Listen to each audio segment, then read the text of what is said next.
Baik, bismillahirrahmanirrahim. Assalamualaikum warahmatullahi wabarakatuh. Dan selamat pagi adik-adik. Untuk video kali ini kita masuk ke materi di bab 3, yaitu tentang isometri. Ya, untuk sub CPMK, gambaran umum materi seperti apa dan juga relevansi terhadap pengetahuan mahasiswa dan bidang kerjanya itu adik-adik bisa lihat di diktatnya di halaman 15. Kita akan langsung masuk ke materi tentang isometri. Ya, baik adik-adik, kita masuk ke pengertian dari isometri itu. Jadi suatu pencerminan atau refleksi pada sebuah garis G adalah suatu transformasi yang mengawetkan jarak. Nah, ini disebut isometri. Untuk definisi lebih formalnya dalam matematika, ya, suatu transformasi T adalah suatu isometri jika untuk setiap, jadi itu untuk setiap ya simbolnya, untuk setiap pasang titik PQ berlaku P aksen, jarak P aksen Q aksen itu sama dengan jarak PQ, dengan P aksen itu sama dengan transformasi terhadap P, dan Q aksen itu sama dengan dan Q aksen itu adalah transformasi terhadap Q. Nah, gitu. Jadi maksudnya kayak gini adik-adik, jika ada dua titik begitu, kita keduanya ya masing-masing ditransformasikan dengan transformasi P dan mempunyai bayangan masing-masing. Nah, jarak antara kedua bayangan itu sama dengan jarak dua titik semula. Baik, kita lanjut adik-adik, kita ke teorema 3.1. Ya, teorema 3.1 menyatakan setiap refleksi pada garis adalah suatu isometri. Ya, jadi kalau misalnya misalkan A aksen itu adalah pencerminan terhadap garis S, ya, pencerminan titik A terhadap garis S, dan B aksen itu, ya, B aksen itu adalah pencerminan titik B terhadap garis S. Nah, jarak dikatakan isometri apabila jarak A aksen B aksen itu sama dengan jarak titik A ke titik B. Nah, kita akan membuktikan ini ya. Ini untuk setiap titik untuk setiap titik A dan B di V. Ya, kita kembali ke definisi dari refleksi, ya. Ya, baik, untuk membuktikan teorema 3.1 ini kita akan meninjaunya dari 3 kasus ya. Nah, misalkan ini adalah garis S gitu, yang merupakan cerminnya. Ya, ini garisnya enggak lurus.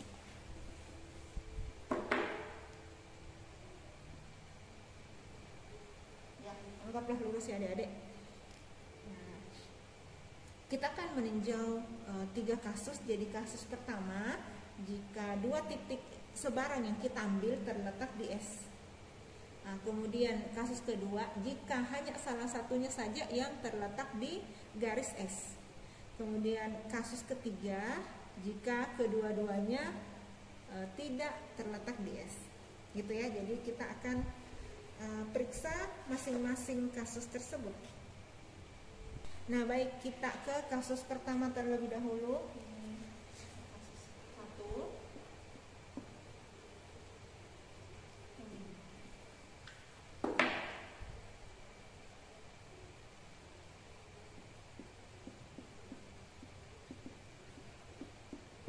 Ya, kita ke kasus pertama gitu.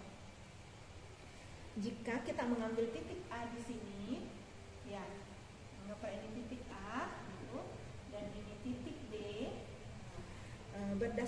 definisi pencerminan, nah, jika ada suatu titik yang terletak di suatu garis yang merupakan sumbu dari pencerminan itu, nah cerminnya adalah titik itu sendiri. Jadi titik A kan terletak di S, berarti cerminnya itu adalah titik itu sendiri. Jadi ini adalah titik A sekaligus titik A aksen. A aksen di sini adalah MSA.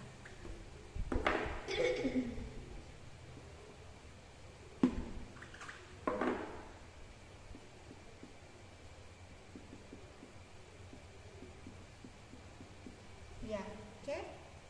Nah, yang sama dengan titik A. Mana ya? Sama dengan titik A, aksen. Aduh, tambah nggak lurus. Apa ya? Kemudian di sini titik B. Nah, titik B juga terletak pada garis S.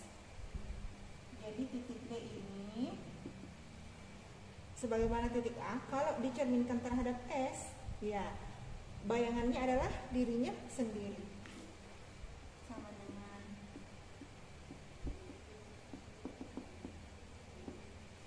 ya. Kemudian kita lihat adik-adik, jarak antara titik A dan titik B, nah itu akan sama dengan jarak antara titik A aksen dan titik B aksen. Iya, karena A adalah A aksen sendiri dan B adalah B aksen sendiri. Gitu ya. Jadi untuk kasus pertama sudah jelas untuk pembuktiannya. Kemudian kita ke kasus kedua, jika salah satunya saja yang terletak di garis S. Ini saya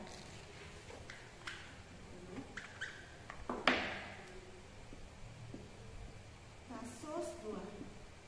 Jika salah satunya saja yang terletak di titik S, saya ambil titik A yang terletak di titik S ya. Berarti titik B-nya terletak di luar garis S. Anggaplah di sebelah sini gitu. Ini adalah titik B. Nah, berdasarkan definisi pencerminan, jika ada titik yang terletak di luar garis S yang merupakan cermin, maka titik B aksen, atau bayangannya itu terletak tegak lurus B aksen. Jadi anggaplah ini bayangannya. Ini sama dengan ini, sama enggak? Sini ya. Jadi bayangannya anggaplah B aksen yang merupakan S atau bayangan titik B terhadap garis S. Nah, B aksen ini, B aksen itu akan tegak lurus dengan garis S. Kemudian dan yang kedua, jarak B ke S akan sama dengan jarak B aksen ke S, gitu ya. Jadi ini anggaplah dia tegak lurus ya. Jadi B aksen itu tegak lurus terhadap garis S. Kemudian ini sama panjang dengan yang ini. Gitu. Jadi kita perhatikan ya. Jarak A ke B tentu akan sama dengan jarak A ke B aksen, di mana ini maksudnya adalah A aksen ya. Saya ulang ya. Jadi jarak A ke B itu tentu akan sama dengan jarak A aksen ke, ya aksen ini adalah ini ya. Jadi ini A aksen ke B aksen. Nah, gimana caranya kita yakin bahwa jaraknya sama? Nah, jadi kita akan membuatnya dalam bentuk segitiga ya.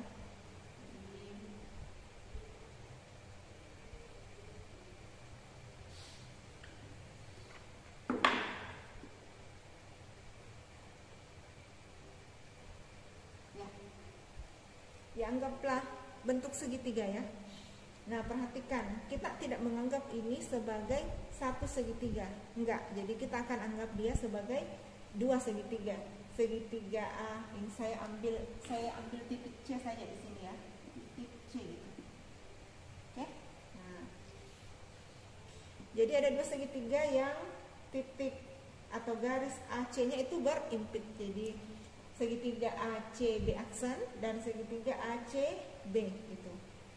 Nah, perhatikan ada sisi yang berimpit dan sama panjang ya. Jadi AC untuk segitiga atas itu tentu akan sama besar dengan AC untuk segitiga yang bawah. Gitu kan? Kemudian panjang dari titik C ke B aksen itu sama dengan panjang dari titik C ke B. Ya kan? Jadi ini sama dengan ini. Kemudian kita ambil satu bagian lagi sehingga kita bisa menyimpulkan bahwa dua segitiga ini kongruen. Nah, jadi tadi AC untuk segitiga atas sama dengan AC untuk segitiga bawah, panjang AC-nya ya. Kemudian CB aksen itu sama dengan CB. Dan yang terakhir sudut C yang untuk segitiga atas sama dengan sudut C untuk segitiga bawah. Ya kan? Sama, yaitu 90 derajat. Ya kan? Karena ini kan tegak lurus. Ini dengan ini tegak lurus. Sehingga sudutnya pasti 90, sama-sama 90. Jadi di sini 90, di sini juga 90. Nah, kita punya tiga bagian yang sama, gitu kan? Jadi itu cukup membuktikan bahwa dua segitiga ini ACB aksen dan ACB itu kongruen. Nah, akibatnya apa? Garis AB itu sama panjang dengan garis AB aksen, atau dalam hal ini A aksen B aksen. Kemudian kita masuk ke kasus ketiga, jika A dan B-nya itu tidak terletak di S. Jadi ini S-nya, kemudian A dan B-nya itu tidak berada di S. Nah, gitu. Kita akan buktikan bahwa A aksen, jadi anggaplah di sini ini ya, ini A aksennya gitu.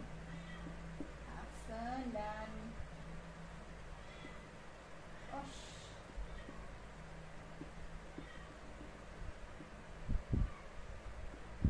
B aksen. Ya, jadi A aksen dan B aksen bayangan dari A dan B. Jadi A aksen adalah bayangan dari A dan B aksen adalah bayangan dari B. Kita akan membuktikan bahwa garis AB ini ya,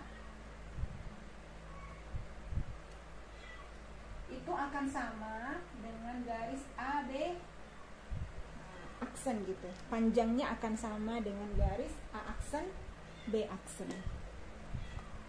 Nah, untuk memudahkan saya akan mengambil titik bantuan ya, anggaplah di sini. Saya cocokkan saja di bukunya ya. Ini adalah titik D gitu. Ini titik D. Saya tarik garis dari titik D ke D, begitu juga dengan ke B aksen gitu. Ya, anggaplah lurus ya. Nah, sekarang adik-adik perhatikan ya, jarak dari di sini anggaplah titik C ya, di sini C.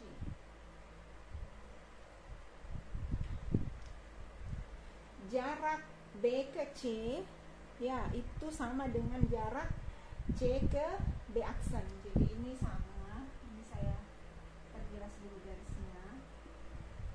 Ini sama dengan ini. Kemudian karena ini berimpit ya, CD ini berimpit, otomatis jaraknya juga sama ya, atau panjangnya juga sama.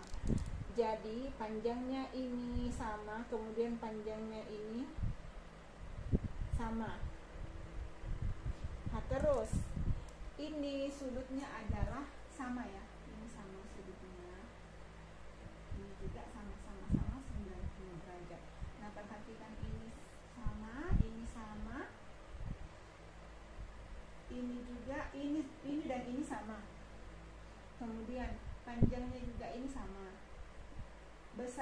sudutnya juga sama. Nah, sehingga kita simpulkan sama seperti yang kasus kedua, kita simpulkan bahwa DB dan DB aksen itu sama panjang, ya. Ini sama panjang. Nah, sekarang kita tinjau ke segitiga ADB dan segitiga A aksen DB aksen. Nah, sekarang adik-adik, ini kan panjangnya sama, ya. Ini panjangnya sama, terus ini juga panjangnya sama, ya. Jadi ini saya perjelas dulu. Ini panjangnya sama dengan AD, sama panjang dengan A aksen D. Kemudian DB sama panjang dengan DB aksen, ya kan? Nah, sekarang kita tinjau sudut yang ini, sudut yang di sini, sudut di antaranya.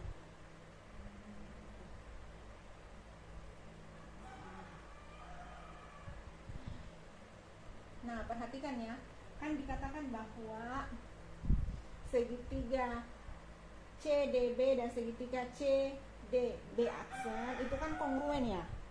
Kongruen karena berdasarkan sisi sudut sisi, ya, sisi sudut sisi segitiganya ini kongruen, ini dan ini kongruen.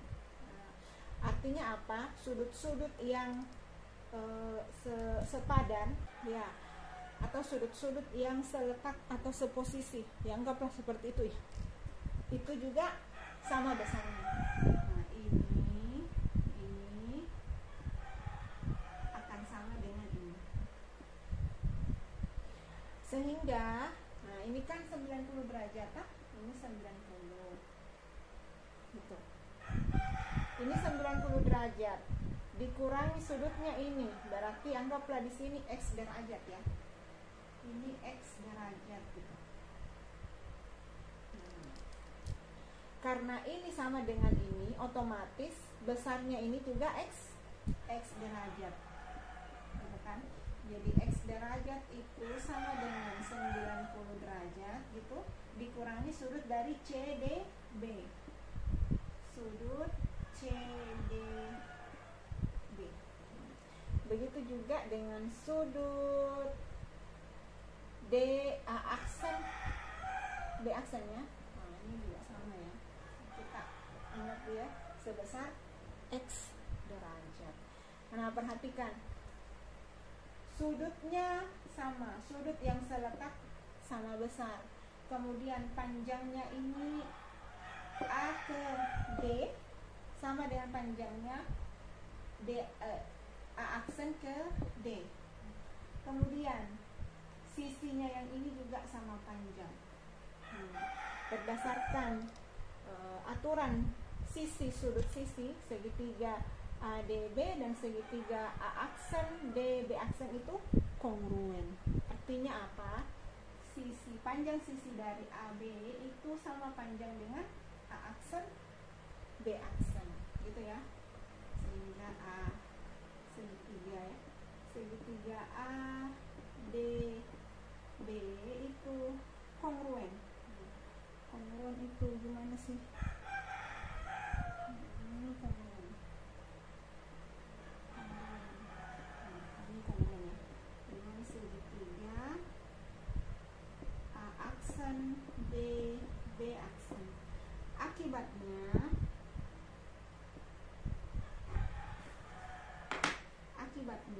ya, panjang AB gitu, itu akan sama panjang dengan panjang garis A aksen B aksen.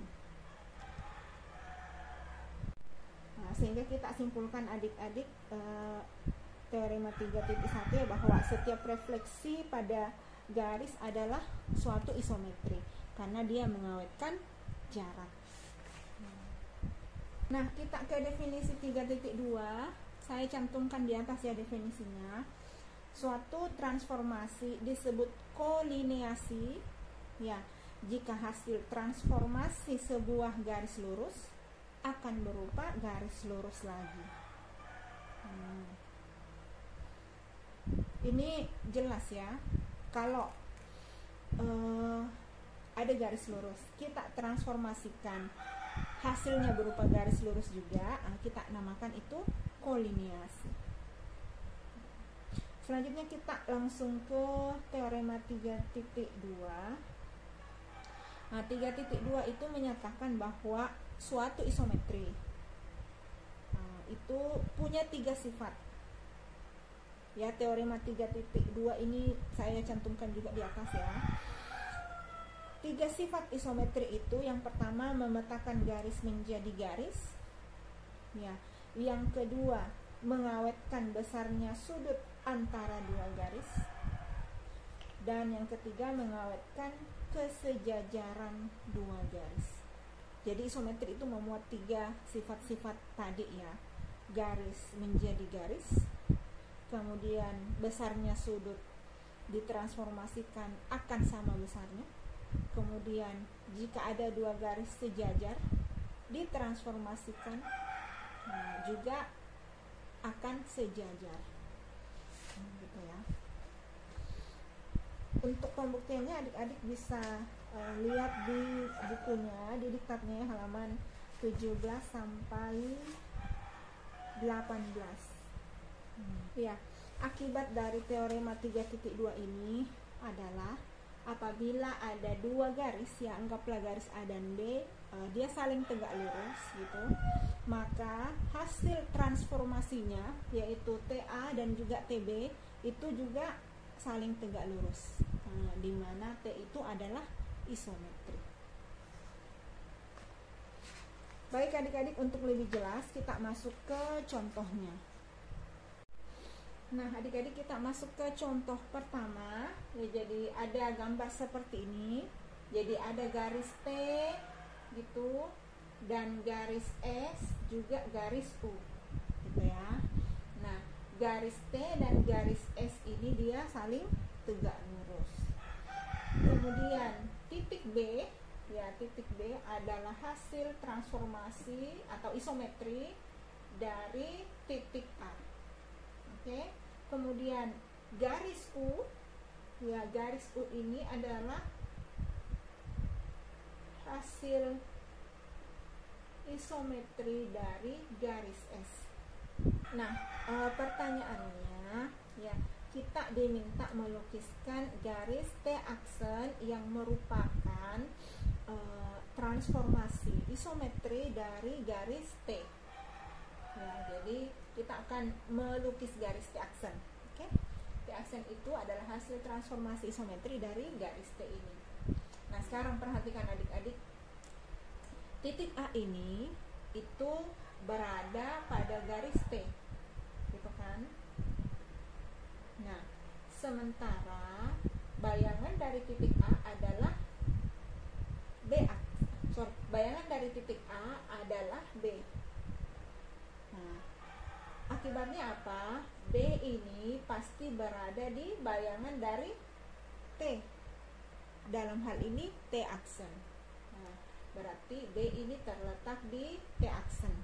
Oke ya? Karena prapetanya yaitu A itu berada di T, sehingga petanya yaitu B pasti berada di T aksen. Oke. Nah, selanjutnya T ini dia tegak lurus terhadap S. Nah, gitu. Berarti ingat akibat dari teorema 3.2, jika ada dua garis A tegak lurus B gitu, nah, maka transformasi A juga tegak lurus dengan transformasi B. Nah, perhatikan ya bahwa A itu tegak lurus, T itu tegak lurus S, sehingga transformasi T itu akan tegak lurus dengan transformasi S gitu. Nah, TS itu sendiri adalah U. Ini adalah U. Sementara transformasi T, hasil transformasi T itu adalah T aksen.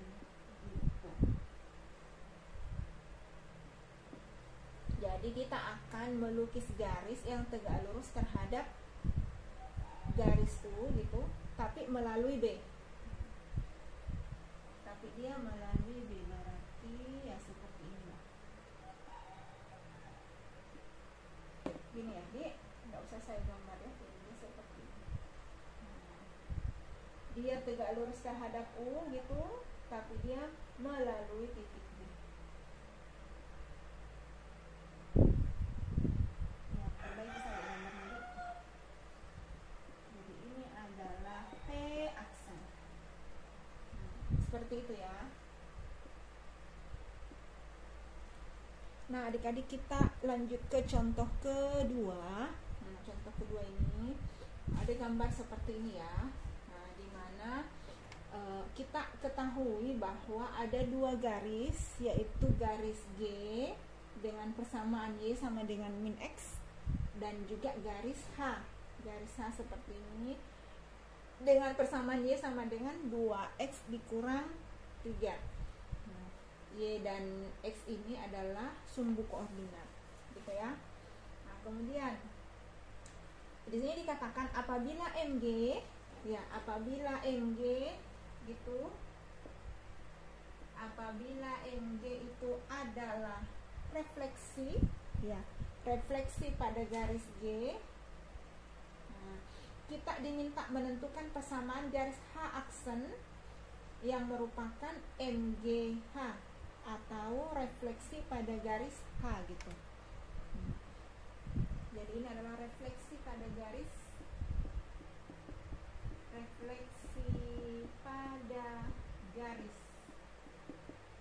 G. Kita diminta menentukan MGH gitu. Atau dalam hal ini H aksen. Jadi kita mau mencari hasil MGH dalam hal ini H aksen ya. Persamaannya H aksen itu seperti apa? Nah, adik-adik, kita kembali ke definisi isometri. Isometri itu adalah refleksi pada suatu garis G. Ya. Berarti MG ini kita katakan adalah suatu isometri. Kita akan menentukan persamaan dari garis H aksen, di mana H aksen adalah hasil isometri dari garis H terhadap garis G. Gitu ya.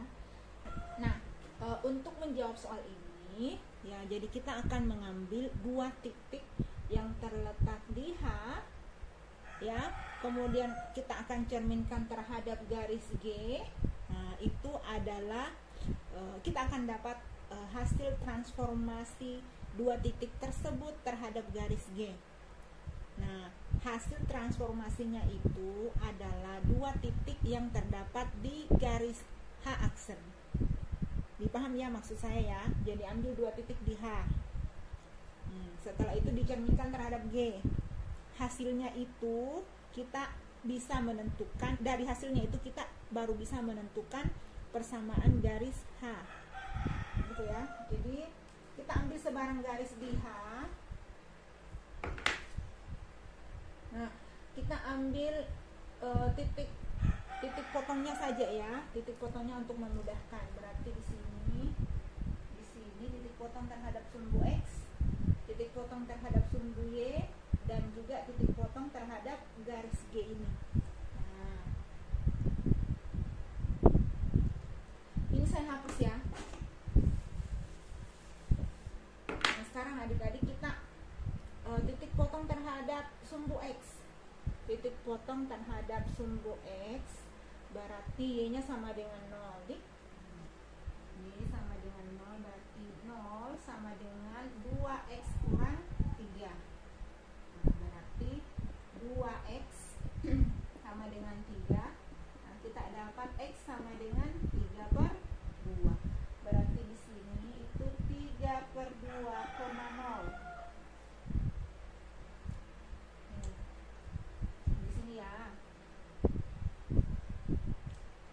Kemudian titik potong terhadap sumbu Y berarti X-nya sama dengan 0.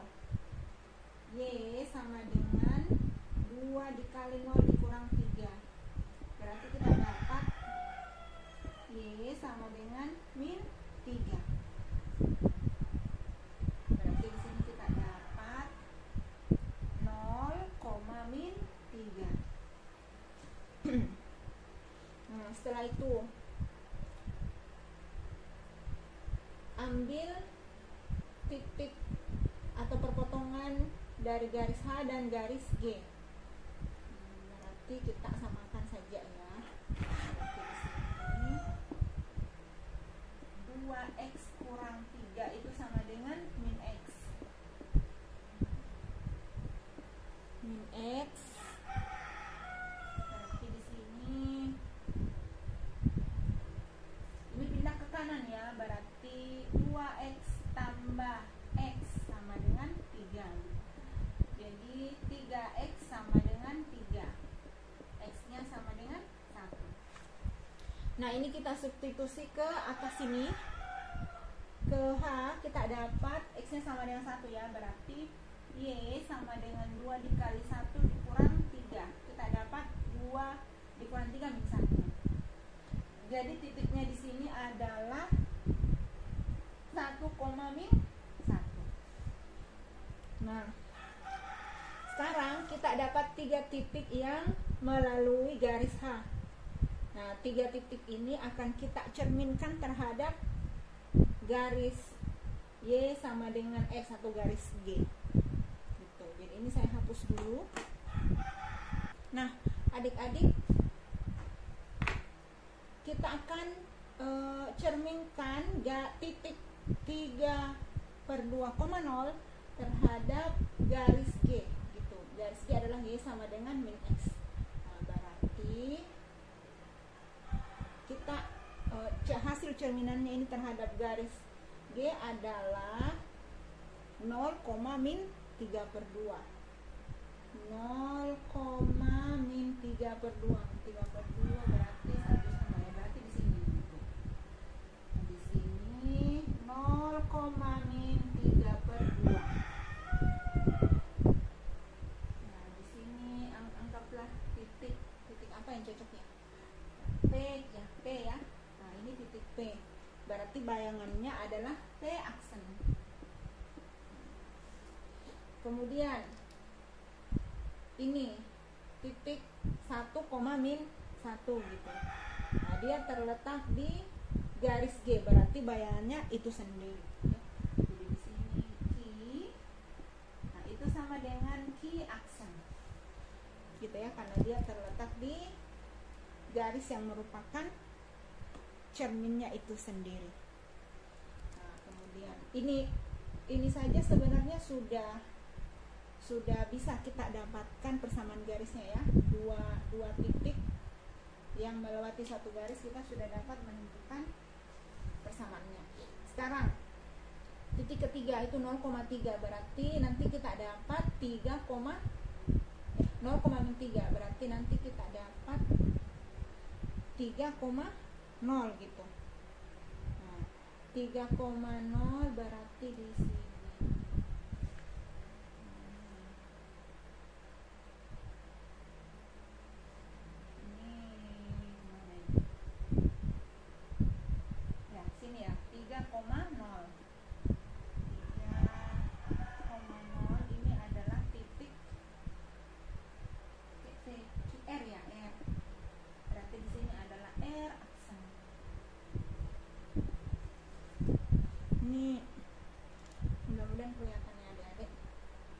Nah, jadi ini kita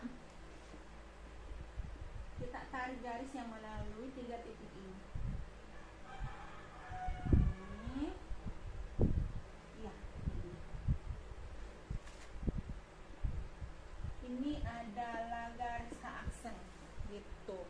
Nah, sekarang kita akan menentukan kesamaan garis H aksen ini dengan menggunakan 2 titik yang diketahui. Nah, saya ambil titik yang sederhana saja, yaitu yang ini sama ini. 3,0 dan 1,1. Kita pakai rumus persamaan garis yang melewati 2 titik ya. dikurang Y1 per Y2 kurang Y1 sama dengan X dikurang X1 per X2 kurang X1. Sini kita dapat Y-nya, Y kurang Y1. Y1-nya saya ambil yang 0 per Y2. Y2 adalah min 1 kurang 0 sama dengan X kurang X1. X1-nya adalah 3. Kemudian X2-nya adalah 1 kurang 3. Sini Y per min 1 sama dengan X dikurang 3 per min 2. Nah, berarti kita dapat min 2Y sama dengan min X tambah 3. Jadi kita dapat persamaannya adalah, ini pindah ya, berarti di sini 2Y kurang X tambah 3 sama dengan 0. Nah, jadi ini adalah persamaannya. Adik-adik, ini adalah persamaan garis dari H aksen. Nah, adik-adik, kita lanjut sedikit mengenai bagian kedua dari isometri itu, yaitu isometri langsung dan isometri lawan gitu. Nah, yang mana disebut isometri langsung dan yang mana disebut isometri lawan gitu. Di sini ada dua contoh. Nah, contoh pertama ini adalah isometri lawan dan contoh kedua ini adalah isometri langsung. Jadi ini isometri lawan,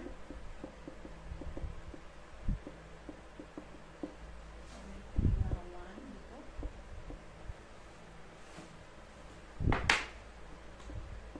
Dan ini isometri langsung.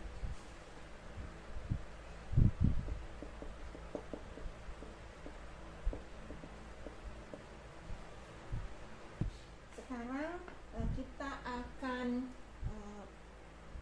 belajar beberapa definisi. Nah, perhatikan untuk gambar pertama. Ini adalah gambarnya, jadi A, B, C gitu, dan ini adalah hasil transformasi atau hasil pencerminannya, atau dalam hal ini hasil isometrinya gitu. Nah, segitiga A, B, C, perhatikan ya, jadi arahnya ke sini, arahnya ke sini. Dia berlawanan arah jarum jam. Kalau berlawanan arah jarum jam, ini namanya isometri atau berorientasi positif ya. Ini orientasinya positif. Positif. Sekarang bayangannya A aksen, B aksen, C aksen. Jadi A aksen, B aksen, C aksen. Jadi dia seperti ini.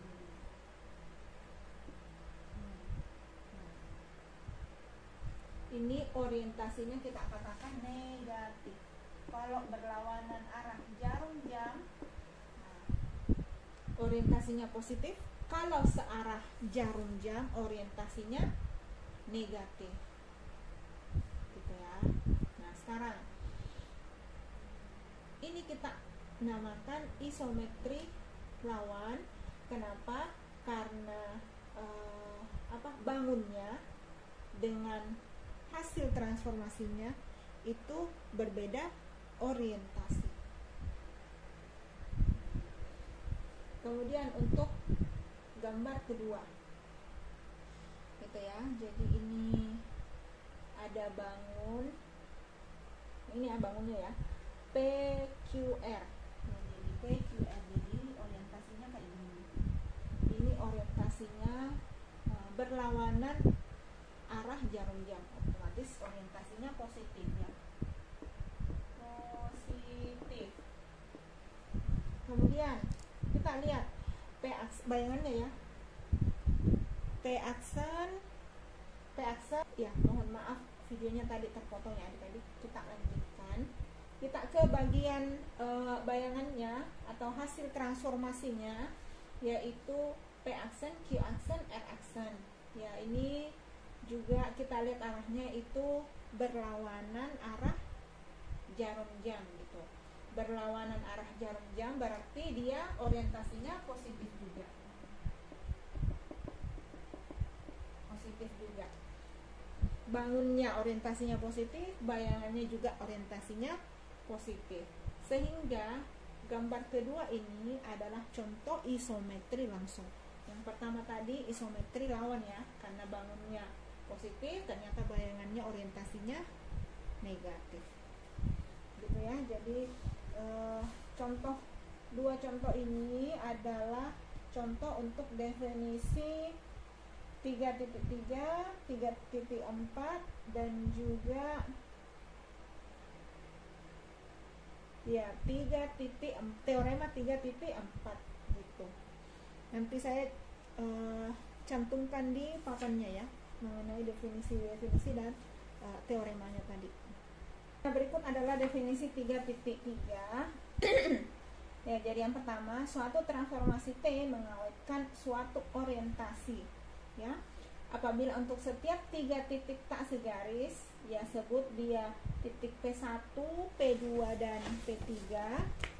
Ya, orientasinya sama dengan titik P1 kuadrat, P1 aksen, P2 aksen dan P3 aksen, di mana P1 aksen itu adalah transformasi dari titik P1, kemudian P2 aksen adalah hasil transformasi dari titik P2, dan P3 aksen itu adalah hasil transformasi dari titik P3.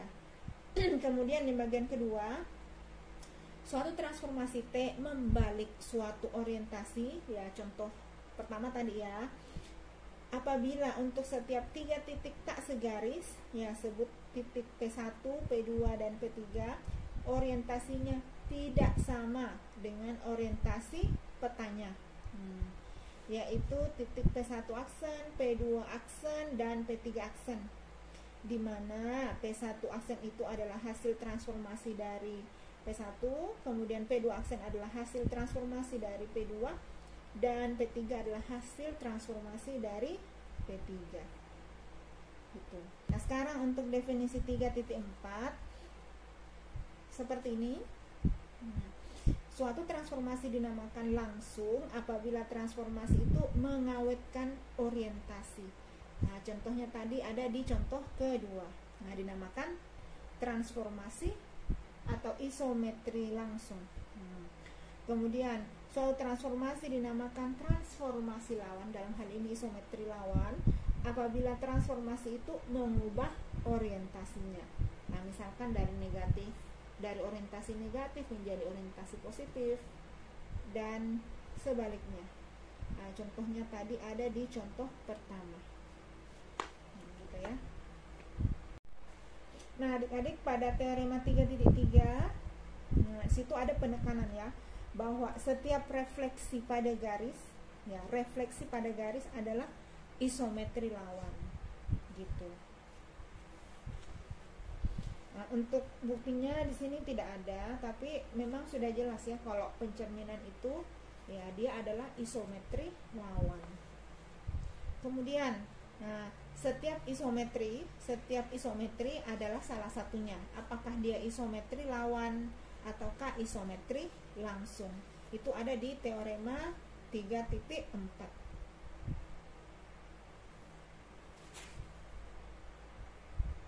Nah, adik-adik coba perhatikan contoh ini. Nah, di sini ada garis, yaitu yang ada di garis itu ada beberapa titik, ada titik A, kemudian ada titik P, terus P aksen dan P double aksen. Nah, ketentuannya kayak gini. Transformasi terhadap A hasilnya adalah A, ya transformasi T ya. Kemudian transformasi S terhadap A adalah A sendiri juga. Selanjutnya ya, transformasi T terhadap titik P, hasilnya adalah T aksen. Jadi ini adalah transformasi T ya, terhadap titik P. Kemudian P aksen itu sendiri adalah transformasi titik P oleh transformasi S. atau transformasi S terhadap titik P. Nah, gitu. Nah, sekarang kemudian kita katakan dia ya. Jadi kita lihat ya, A ke P, nah, itu arahnya ke sini. A ke P itu arahnya ke sini, garis A ke P ya. Garis A ke P, saya kasih gini aja gitu. Nah, ini garis A ke P. Kemudian garis A ke P aksen. Garis A ke P aksen arahnya ke kanan juga. Gitu kan? Nah, kemudian garis A ke P aksen, dia arahnya ke kiri gitu. Jadi kayak gini. Nah, jadi kita katakan transformasi T ini kan hasil dari transformasi T, transformasi langsung. Sementara transformasi S ini adalah hasil dari transformasi S. Nah, dari yang tadinya ke kanan jadinya ke kiri. Nah, kita katakan dia transformasi lawan. Dalam hal ini T adalah isometri langsung, sementara S adalah isometri lawan.